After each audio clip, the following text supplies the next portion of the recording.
called Frosty Dinghy, and I'm the dolphin, and you're the flounder. Well, I guess. I think it should be Dr. Parker, but. Here we go. Another fun-filled episode of Frosty Dinghy. Got Cage Dolphin and Flounder here. Cobb, how you doing? Oh, it's been a rough day. So I'm sure you know, or everybody's all been paying attention to my dad experience. But he had hip surgery this week, so he had to have a piece of the broken pelvis cut out, and they put in well, it sounded more like a construction project than it did patient care, because I was told they're going to cut the broken piece out. They're going to put metal in there and then pack it full of cement. Nice. So, yeah. And then he'd be able to walk on it, right? Well, that'd be good. The first day that, after the surgery, he got up and he did his walking like he was supposed to. And yeah, it went well enough that they decided to send him back to his nursing home. And now he is on bed rest and is not allowed out of the bed, and they got a foam thing tied between his legs. So I don't think it went as well as they said it did, or he's just having issues with the healing process. So it's a little frustrating knowing that there's nothing I can do about it. Yeah, absolutely. And I mean, let's be honest, I'm not sure of your dad's exact age, but I would guess he's in that 70 to 80 range. I mean, healing does not happen near as quick as it used to, So it might take a little bit for him to get going. There might have been some swelling involved after the surgery, the first day after, when he was able to get on it. He probably felt pretty good. And, the fact that I'm sure he was in a lot of pain with it being how it was. It probably felt better after the surgery, having it fixed. But then after that, he probably had the pain of the surgery. So hopefully he comes out on the other end of this all right. Well, he did get a new room with a view. Now he's not looking at the parking lot anymore. He's got one that looks out over the trees and stuff like that. So he's happier with that part of it. So, well, that's good. Yeah. So speaking of frustrated, that kind of brought up something that bothers me. And you being an ex-state worker on the interstate and stuff like that. Yeah. What is this new thing that happens, especially on the interstate, where it's okay to pull your car over on the left side of the road into the median and leave it sitting there? That's a terrible fucking plan. The right side, on the interstate, I don't know the exact dimensions, but it's like a whole other lane. You probably have 14 foot of shoulder on the right lane. On the left side, you got like 8 foot, 6 foot. So I don't know why anybody would think it'd be a good idea to pull over onto the left side, the left shoulder of the interstate. But the reason why they do that is because they're fucking idiots.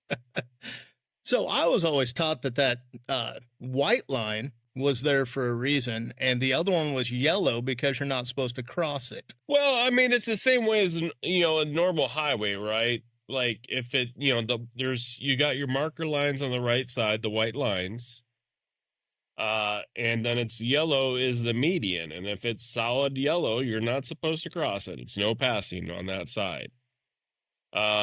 So I would say, yeah, that's a real bad plan. I don't know what the situation was, why someone thought it would be okay to park on the left-hand side, but they're fucking wrong. So it's an everyday occurrence now. I see at least 5 or 6 of them on the way to work. And they put in that nice fence right there on the left-hand side, too. That one that's really close to the road that's supposed to catch vehicles when they try to go through the median. So you only have like 3 or 4 feet there anyway, and they're still trying to slide their cars over there. And I can tell you what, those cable rails, they're under some high tension. When I was working for the state, we had a car get wrapped up in one over here by Neola.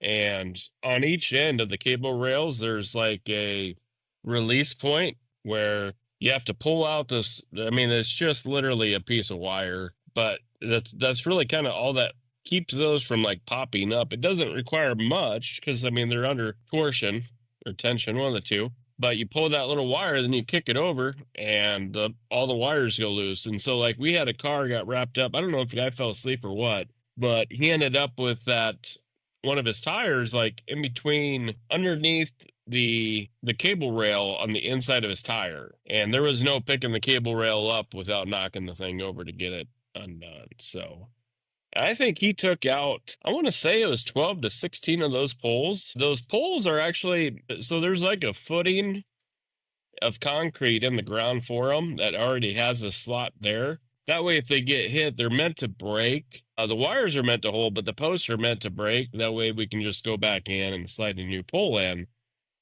But sometimes those footings break. And that's all, that was his accident. That's something his insurance is going to end up paying a lot for, because it's not like you're just paying for the post and you're paying for the labor to get all the posts replaced and cleaned up and tightened, because you got to bring out a special truck to pull those cable rails tight.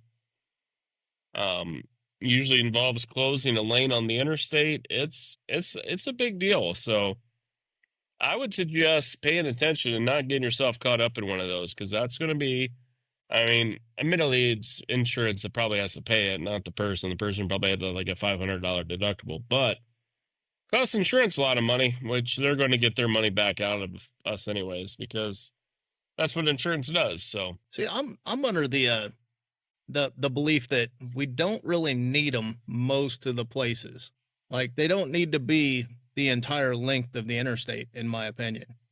They should be on the narrow sections of median, because some of those medians, I know you remember seeing it when you used to drive from where I live now and to Des Moines.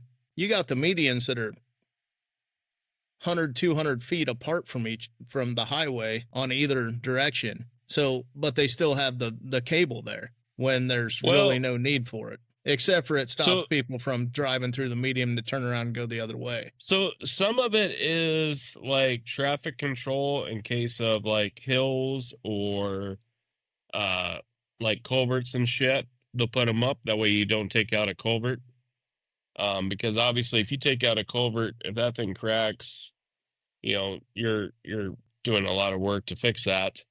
Obviously, interstate, there's federal regulations how far in between the medians you have to be. I don't think that applies in urban areas. I think they can do it differently. I think that's why there's only, like, if you're on 80-35 in Des Moines, I think there's only like the concrete barrier between the eastbound and the westbound. But like if you're on 80 between, exit 164 in Des Moines, there's got to be X amount of space between the lanes.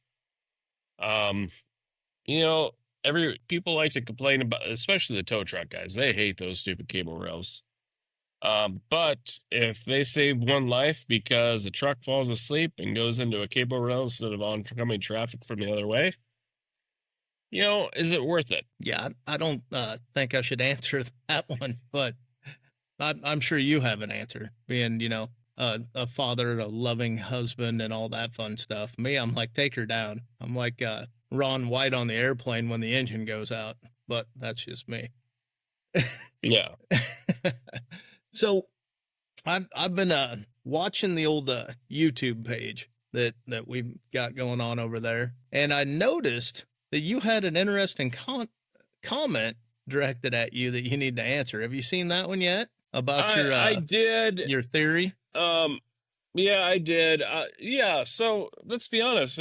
I'm not saying Mr. Pink didn't get shot, but people survived gunshot wounds. If it was a cop that hit him, it might have just might have been merely a flesh wound. Hit him in the fatty part of the thigh, if you will, the meaty part of the thigh, if you get the Sopranos reference there. So if you want to say he was shot, sure, he was shot. Doesn't mean he died. I guess he probably gets pretty easy to be caught if he's shot.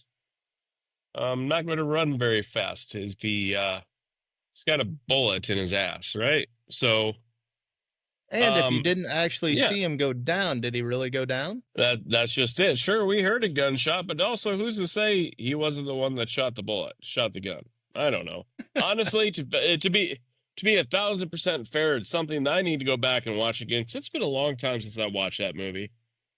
So maybe I'll grab Calvin one of these nights, and that'll be our 1990s movie night of the movie of the night here before school starts back up, and we'll watch Reservoir Dogs. So did you hear what Bill Madsen said about the most watched scene of the movie? Have you heard his interview about that? Yeah, I can't remember exactly what he said, but basically he kind of improvised the whole dancing scene and everything because they didn't really give him exactly what to do. And so yeah, the song came on and he was kind of dancing to it, and the whole part where he holds up the ear and says, "Hey, can you hear me?" and then throws the ear, that was completely made up. That was all him. Which is hilarious.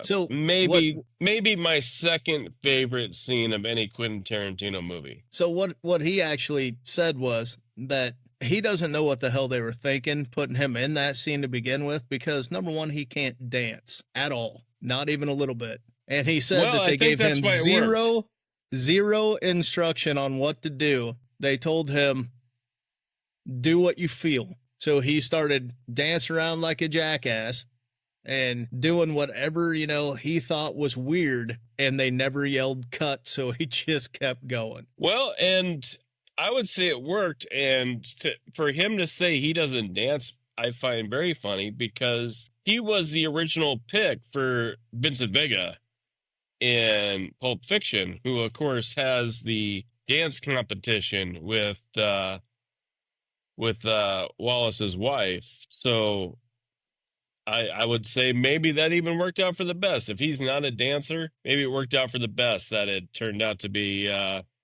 John Travolta and not Michael Madsen. Yeah, it definitely did on that one. So you said it was your second favorite scene of a Quentin Tarantino movie. What's your first one? Oh, the first one has got to be when they're in the car, and I don't know why Vincent Vega is holding the gun with his finger on the trigger. I don't know why. But when he shoots them in the back of the car, oh my God. I don't know what happened. It just went off. Yeah. You hit a bump. I didn't hit a bump. I don't know what happened. It just went off. Yeah. Just so hilarious. That is a great scene. I like it when in that movie when he feels that he was disrespected by Winston Wolfe, and Winston Wolfe politely puts him back in his place. Yeah, that is also entertaining. So pretty please, sugar on top. Pick up the fucking brains. Samuel L. Jackson, they're your clothes, motherfucker. Just saying. You guys look like bunch of dorks. Yeah. Oh, that is a great movie. It really is. Quentin Tarantino is fucking awesome. So, since we're on the Quentin Tarantino thing, I'm sure you know about the Kill Bill, why the big fight scene had to go black and white. It's too much blood. It would have taken it out. It would have taken it out of R and taken it up to NC-17 rating. Yeah. So turn to black and white's okay. I guess that's interesting. Well, so WWE will do that too with any of their old clips where someone's bleeding. They go to black and white. So I mean, everybody knows it's blood, but I guess maybe it's less violent. The color doesn't. Yeah, the color doesn't throw them off or something. So in that movie, I am not 100% huge fan of the ending of the Kill Bills. Where she kills Bill? No, it's just how she does it. I get it. It was a theme through the whole movie, but come on. The Five-Finger Death Punch? Is that the name of it? No, it was not the Five-Finger Death Punch. That is a band, sir. I know. It was like the Five Touch or some stupid shit. But yeah, the Five-Finger Death Punch. Yeah, we'll go with that. Yeah.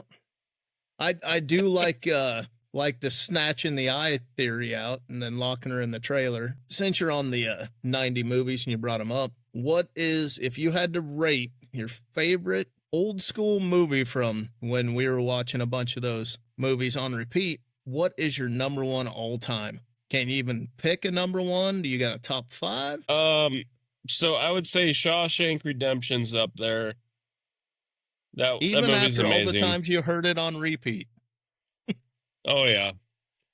Yeah. I admittedly I do not have cable TV anymore. I don't even have Hulu, being I'm like blackballed because I lost my my temper with one of their worthless customer service representatives. Yeah, he was a giant bag of shit, and I let him know that. But yeah, I can absolutely watch Shawshank Redemption at any point. It's great. Major League, Bull Durham, I love them. I'll watch them every day of the year. Blazing Saddles, another one. If it's on, I'm watching it, enjoying every minute of it. To go top 5, that's tough because like I love watching the Harry Potters. I fully admit that. Yeah. I'm entertained. I think it's fun. All right, so you're I gonna have haven't read to the books, but you're gonna have to break down the whole love for the Harry Potter that apparently a lot of men our age have. I don't get it. I've never been a pothead. Yeah, pothead. That's what they're called, I think. Potheads, Potterheads, or some weird shit. well, But I've never broken into that. well, I think it's either something you like or you don't like. I don't think there's anything to break down. It's like I didn't really dig Lord of the Rings, but there's people that love them. I enjoy Star Wars, but I'm not like a Star Wars freak. I don't wear a scarf. I don't run around in a cape. But I enjoy watching the movies. I'm entertained. I think Alan Rickman's just a hell of an actor, so I think that really helps. You know, it's entertaining. So that's all it is. Like I said, I'm not like I don't run around and try to like, you know, bullshit spells or something just to make people laugh. I just, you know, I'm entertained by the movies. So okay, that brings up another question. You said that you're not. You got into Harry Potter, but not Lord of the Rings. What's the big difference between the two? It's still about magical realms, right? Yeah, I don't know. I didn't dig Lord of the Rings. I can't explain it. You know, why do you like one brunette and not the other one? You know what I mean? It's not like they're the same movie. Well, no, I get that. It's just the same genre. So, well, the brunette's in the brunette, magical but they have brunette, but they got different personalities. You know, they got different TNA. Yeah, they got that. So keep going down your theory for a little bit. So your top 5, you got the Harry Pothead series. Yeah, I mean, like I said, I mean, Bull Durham, Major League, love them. Shawshank Redemption, love them. Blazing Saddles, love it. You know, just to try to do a top 5 is just about impossible. There's just so many goddamn good movies. It's all about what I'm feeling at the time too. Animal House, another one. I could turn on any second of any day and sit there and I know every line. I can say it with the goddamn movie, but I'm entertained and I laugh. When Bluto blows up that guitar against the wall because that guy's singing, he's annoyed with it. I still laugh. Hilarious, you know? So is it easier to get a worst 5?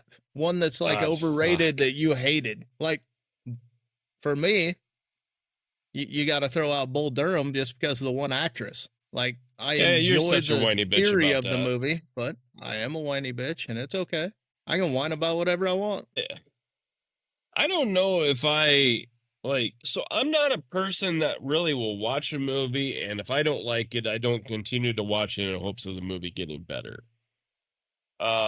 There was a movie, and I think it had Scarlett Johansson in it, where she like was like a robot thing or something that I thought was kind of stupid. I couldn't even tell you the name of the movie. I remember watching and thinking, I think me and Amy went to the movie theater to watch it, and I think I got partway in, and I'm like, this is the dumbest movie I've ever seen in my fucking life. I couldn't tell you what the movie is. That's one where she was wearing the robot skin suit and all that stuff. I know which one you're talking about. I can't remember the name either. Sure. But yeah, I mean, I remember because we were in Montana. We went to like a family reunion thing out there, and we had enough family time, and it was time to get the fuck away from everybody. And that was like the only thing playing.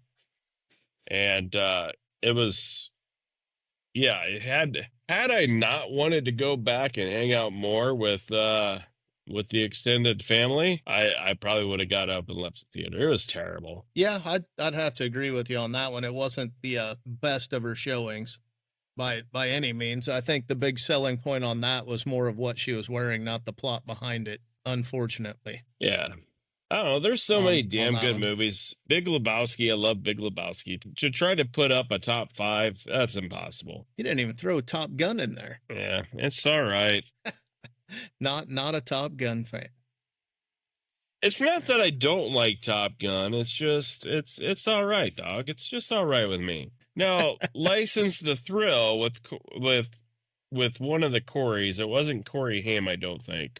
I'll have to look it up. License to Thrill or License to Drive? Maybe it was License to Drive. Yeah, that's Corey Feldman. No, I'm thinking I'm thinking it's License to Thrill. I think of what it was, because the kid was like, he was getting ready to graduate high school, but he failed his French class. So he had to go on this class trip to France in order to get a passing grade to graduate. And somehow he got confused for like a British spy.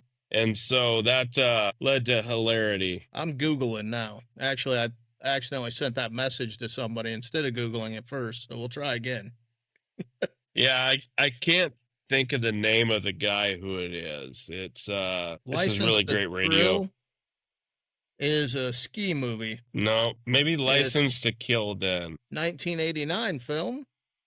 And it is a James Bond movie. No, not the one I'm talking about. License to Drive has Corey Haim and Corey Feldman in it. Yeah, that was a good movie. I enjoyed that movie, but that isn't the one I'm talking about. I wish I could think of the one I'm talking about, because it's a good movie. Demolition University. That was fun. I put in the Corey Haim movies real quick, see if there's one with a license in it. It wasn't Corey Haim. So it was Feldman? No, I don't think it was either Corey, actually, if I go back thinking about it. Corey Feldman had quite a bit more movies by far. Yeah, no, I don't see it, buddy, in either one. I'll have to let's do this. I don't know.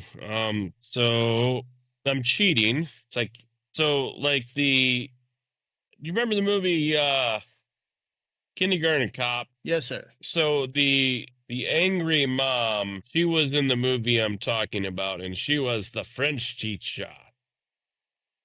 God, what is it? It's so I'm kind of looking up her movies, hoping to see it. Or maybe she wasn't the French teacher. She was like the villain in this movie. Boy, having trouble. If Looks Could Kill. There you go. I remember that movie. Yeah, Richard Grieco. There you go. Yes, 1991. If Looks Could Kill, Richard Grieco. I always enjoyed that movie. That was a good one. Yeah, License to Drive with the Coreys was great. I loved the Steven Seagal movies, all of them, even though they were dumb, but they were great. I mean, they're dumb. They were terrible fucking movies, but they're great. The Richard Griecos or the Steven Seagals? Steven Seagal. So, okay, now there's a lot of them, and there is a lot of Steven Seagal playing damn near the same character. Which one is by far your favorite? Because there's always one. Under Siege is by far my favorite Steven Seagal movie. Is that because of Erika Lenka? Or because of Steven Seagal? Because of Steven Seagal. He's a fun character in that movie. You know, he was a fucking Navy SEAL who got in trouble, but this admiral who he was worked under really liked him and wanted to let him work out his retirement. So he brought him on the boat he was on to be his personal cook. That way he could get his time in until retirement. Yeah, and of course it's got the corny lines. No one can beat me in the kitchen, you know, shit like that. Yeah, I mean and it's got Gary Busey. Yes. And Tommy Lee Jones. Yes, and as good as Under Siege is, Under Siege 2 is terrible. Where they're on the train. I wouldn't call it terrible. I'd call it below average. It's not terrible by any means. I still find it entertaining. I'll still watch it. Yeah, I'll still watch it, but it's not near as good as the first one. No, it's not even close. And that was a shitty sequel. And I may or may not have seen that one in a movie theater. We don't need to really bring that up. May or may not have. Were you paying attention to it? Oh, of course.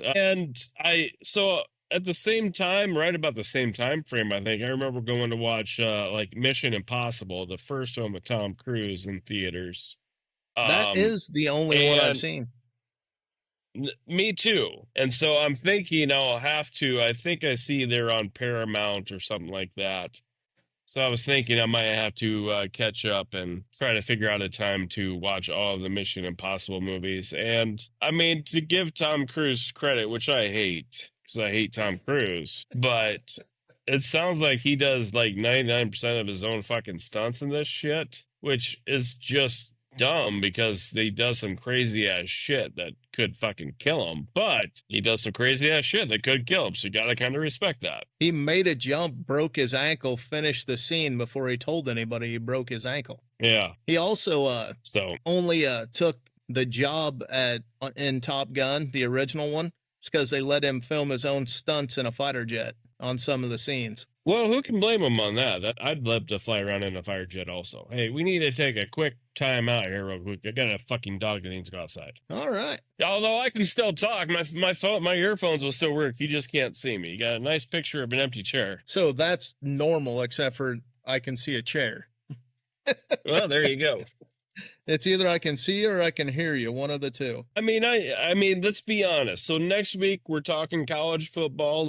You know, you and the operations manager are gonna be talking a little college football. I'm gonna be like Bob Vila asking dumb questions. Well, that's Oh, like so you.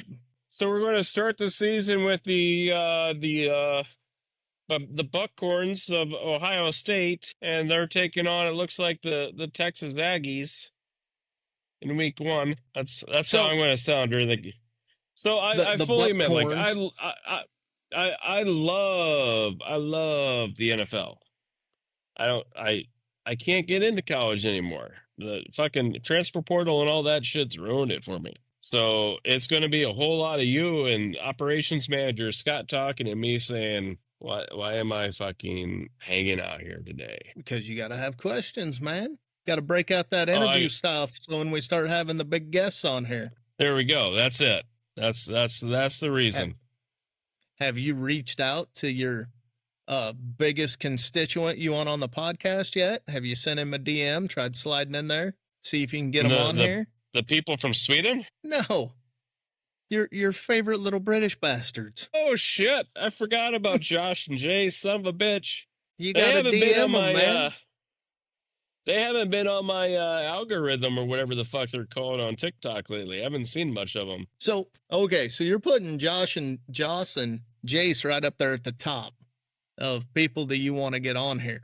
Do you have a list? A realistic list, not, hey, we need to get Scarlett Johansson on here or Jennifer Lawrence or, Adam Sandler. Okay, Do you have a list of people we need to reach out to? You know who I would love? A person I would love to hear from would be Tim Couch. Tim Couch. I don't know. And I don't know how hard that would be. I don't know what all Tim Couch is doing right now. I think he might be doing television for Kentucky or something. I'm not sure.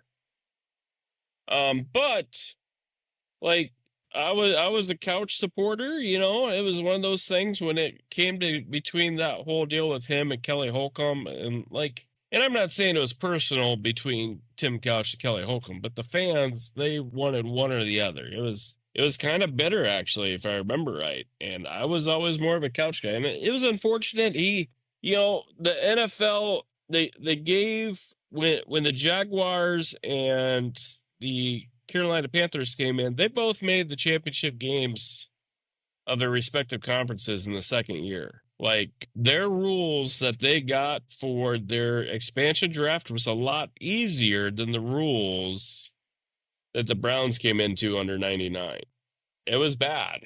The Browns were not given anything, really. They got the first 2 years of number 1 picks, but as far as the expansion draft goes, they were kind of mistreated. And if you look back when Houston did their expansion draft, the Texans, after the Oilers moved to Tennessee and Houston came back, I think that was 01 or 02, the NFL changed the rules. And one of the things that actually happened was the NFL allowed teams to open up people, and if they were taken in the expansion draft, they would not get punished for on their salary cap for any of the salary cap for any of like these signing bonuses. So, as I'm sure you know, if you sign a guy for a 5-year deal and you give him a $10 million signing bonus, you get charged $2 million a year for him above his salary. The signing bonus gets spread out over 5 years, or at least it used to. I know they've kind of adjusted the rules now, but it used to be whatever the signing bonus was got spread out over 5 years. So if you signed a guy for a 5-year, $15 million contract and $10 million of that was signing bonus, he got $10 million up front, and then over the 5 years, he got $1 million in salary every year. But rather than charge them the entire $10 million for the first year, they only got charged $2 million. So every year, this player would cost you $3 million. So when the Texans expansion draft hit, rather than like if you cut a guy after the first year of that 5-year deal, you had $8 million that went to your salary cap, even because you spent that money already, right? $8 million hit your salary cap. If he played 2 years and if you cut him after the second year, you had $6 million come onto your salary cap in this instance. Right. So the NFL changed the rules and they said, hey, the salary cap hits will follow the players.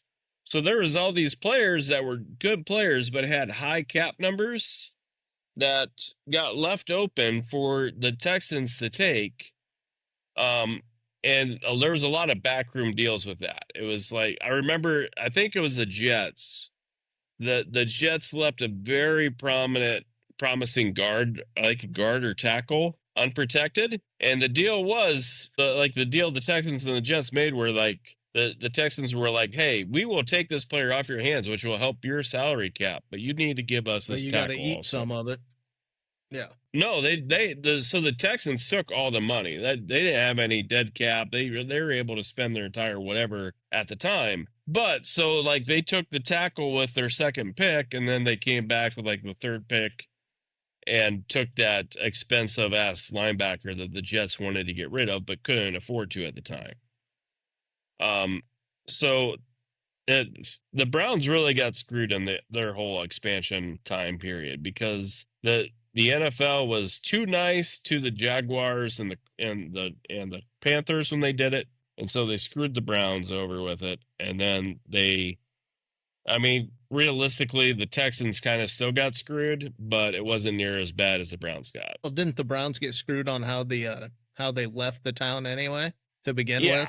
Art Modell, he took his team and left. Cleveland didn't want to build a new stadium for him, and he's like, well, fuck it, I'll go and I'll get a stadium somewhere else then. And Baltimore was more than willing to build a stadium for him. So at the time, there was the 30 NFL teams, and 28 of the 30 teams voted to let the Browns leave and go to Baltimore. Obviously, the Browns didn't get a vote in that. The only team that said, no, this is bullshit, we want the Browns in Cleveland, is the Pittsburgh Steelers. Which is why, to this day, I still respect the Steelers as a franchise because they voted against letting the Browns move. So much respect to the Steelers, honestly. See, and I'm under the viewpoint of the Oilers leaving was a bunch of bullshit as well. Just saying, because Houston was a market they never should have left. Well, once again, that was a stadium situation. Houston didn't want to build them a stadium. They couldn't get anything passed in Texas at the time. And so Tennessee was willing to step up, and they said, hey, we'll build you a stadium. And the owner's like, yep, we'll see you later. Because Houston, the Oilers were playing in the Astrodome. And then when they finally moved, the Astrodome was kind of getting wore down. It was time. It was time for it to be retired. It was just basically a cement block with some carpet on top of it. It wasn't player friendly. It hurt them. And honestly, that's kind of why the Browns moving, the Oilers moving are the reason why a lot of the new stadiums happened. Because towns, municipalities, and states were willing to spend the money. You got Jerry World where I think he financed all of it or most of it. But usually there's so much infrastructure and everything that the owners are billionaires. There's no doubt about that. But they need help building everything around it. Like building the stadium is one thing, doing all the infrastructure, and that is completely different. So the Browns got their new stadium passed. They're going to be breaking ground, sounds like this fall, on the actual stadium itself. But you still need all the roads to be built. You need all the parking lots to be built. They're building like a Browns town around the stadium where it'll be a complete Browns experience when you go there. There's not going to be any parking garages. It's going to be all flat parking, kind of like in Kansas City. They're doing a lot of things right. They're going to the dome, so they'll get to have things like the NCAA basketball championships there, which you can't do in an outside stadium. They'll get national championship football games in college, I about guarantee. They'll get Super Bowls, which if you didn't have a dome, you don't get that in Cleveland. Not in the northern states. Nope. Definitely not in the northern states. So what you're saying is, I'd so want to stand up and do it, but if they were playing outside in the NCAA basketball tournament, you'd have to adjust your shot 8 to 10 inches to the right or left, depending on the wind. Yeah. Blow you a little to the left, you blow you a little to the right. Yeah, and not only did you get beat not once, but twice by a slow, white, geeky chump. Sorry. That's right. So as soon as you said it, it kind of threw me back into that. We got Tim Couch. I gotta see if we can pull Tim off the couch. Huh? That would be amazing. Would you settle? Would you settle for an offensive lineman? Yes. If you could get like Eric Steinbach, that would be amazing. No, it's not going to be a Browns lineman. I'm just saying. But there is an offensive lineman that's a Hall of Famer, I believe, that I might be able to at least say hi to us. Dude, that'd be awesome. So my PE teacher, his name was Greg Criswell, and his brother was Jeff, the lineman for the Chiefs and the Jets for all those years, the left tackle. So we're friends on Facebook. He also graduated from Sully. Nice. And there used to be a big sign because he lived in Searsboro, and they had a big sign for him in that town. So maybe was it as good as the sign as got put up for Lance and Mox in Varsity Blues? Same. It was about the same. Seriously, it was literally about the same. Those signs that they put up at Varsity Blues are no jokes. They're like full, they're bigger than body size fucking portraits of them. It was a billboard. It was a billboard sign that they had up on the edge of Searsboro on the road. So yeah, it was nice. That'd be cool. At some point we need to NFL people. That's the only one that I think I'd have a chance in hell of actually getting to respond to me. So at the moment, so at some point we need to try to maybe get a little 10-minute segment with the football coach of our favorite 8-man football team. Try to get him on here to talk about the season, because I want to know how are we going to look in Braves world? How are we going to look? So, okay. So we better write that one down too. We got to get Mr. Beck, Coach Beck. If we can't get Coach Beck on here, we might as well hang it up. If we can't get a coach of an 8-man football team in Iowa to come on the Frosty Dinghy show, we might as well hang it up. We don't have any other chances. I don't know. Football hasn't been our strong suit yet. Well, we haven't really come into a season yet. So, hey, now's our opportunity. We haven't.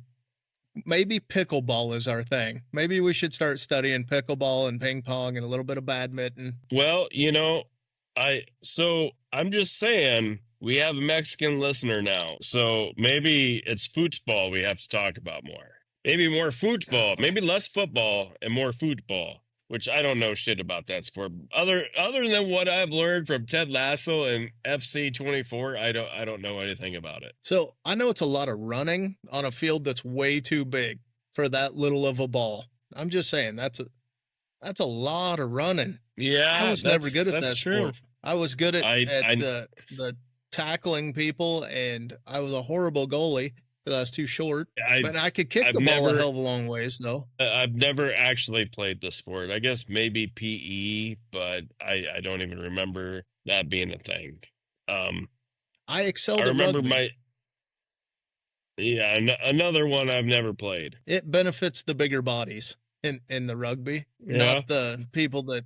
So they said it. Oh, what movie was it that they said the only thing worse than God's wrath on earth was being a soccer player because of all the pain you have to go through and running an entire game or something like that. It was somewhere along the lines that the worst sport that you could play is soccer because of the constant running and endurance that you have to do it. And I believe them. I don't ever want to run that far. Yeah, It might even be tough for sure. David Goggins. Yeah. Yeah, that yawn Sure. just right there signifies football is not for you. I tell you what, it's been a day here, buddy. I got up today and I had to go to the state fairgrounds and pick up the camper from the rental. And I don't know if anybody else who's listening, maybe our friends in Sweden, have been to the Iowa State Fairgrounds campgrounds. But they pack them in there tight. I fought for probably 30 minutes trying to get out of the campsite.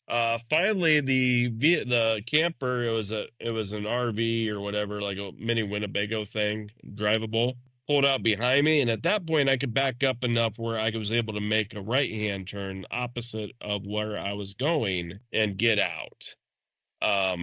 The people that were directly next to us, they had two slides, and one of them was at the very back of the camper. And so I couldn't really hardly make that left-hand turn. And then these asshats on the other side of the road had like their fucking mobile garden sitting outside by the fucking hitch of the fucking camper. So you're having to try to not hit their fucking flower pots. It was a mess. I mean, some of those spots are pretty sweet, and other of them, man, those things are.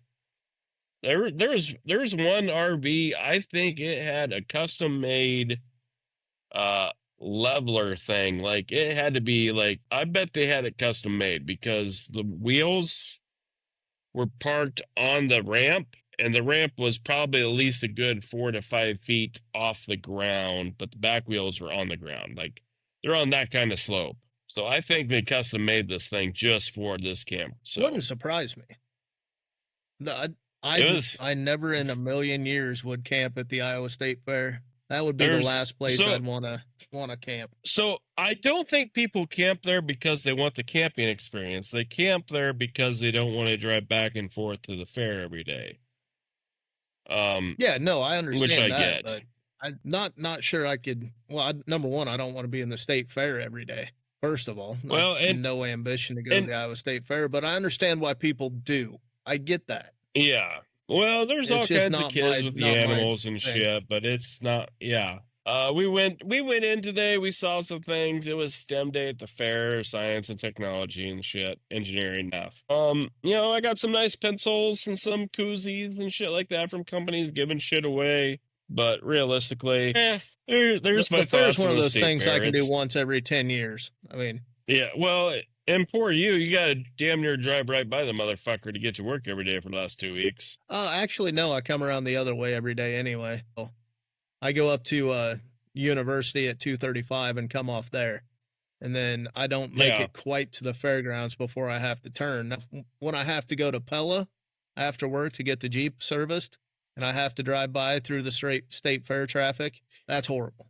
I mean, the whole right lanes are shut down for people trying to turn into a entrance that don't allow you to turn into, and it's been posted for the last 5 blocks, but they still think that the cops are going to let them go through. Well, it's like pulling out, getting to the campgrounds this morning, there's typically just a single stop sign there leaving the campground, and then the road, it doesn't have a stop sign. Obviously, with so much traffic today leaving the campground, they had a cop standing there directing traffic. Most of the campers were smart and turned left, just because obviously left-hand turns are easier. There's one big-ass camper, though, decided it was better off to turn right. And he ate a whole lot of curb. And, I mean, he didn't hit the telephone pole, but he was close enough that he probably wasn't real enthused with this decision. Yeah, I definitely see that. But I'm watching all the videos and everything that everybody was enjoying doing at the fair. I get why people go. I really do. I mean, we always have good concerts. We have the best food around, but it's just price wise, there's better things I can do with my time than the fair. Yeah. Like, Well, I hate to say Amy, it, but Amy got a lemonade, and it was only $9 for a lemonade. yeah. We Well, a beer's so another, we is the same price as yeah, lemonade. probably yes. And it's it's one of those things. We ate like halfway on the way over. We stopped at McDonald's at Stewart. So by the time we got to the fairgrounds and shit, we weren't hungry. We didn't eat over there. Amy got that lemonade. But that was really it. We stopped, and when I was jacking with the camper and it was 1,000,000 degrees outside, we went to this little like store thing they have in the campground area, and got a couple Gatorades just to drink because I needed something to drink. But other than that, it was that was all the money we spent at the campground, because the people that rented the camper actually left us a couple tickets that they didn't use. So we got in for free. We parked for free because we were up by the camper anyways. Yeah, so we bought a lemonade and then later a couple Gatorades, and so it was pretty good. You got off cheap.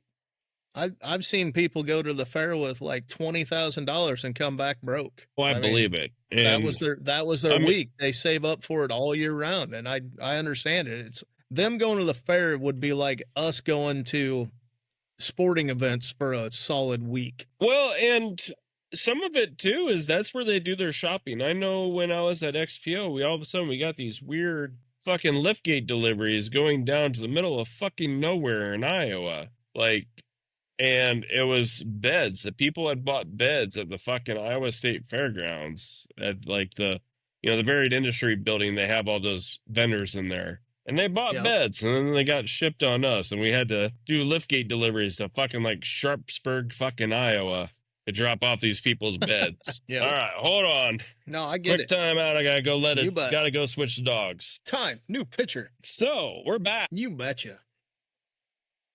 I don't really Almost back. have Hold much on. else. Do you got anything else fun to talk about today? So I did have questions. So while you're at the fairgrounds, right?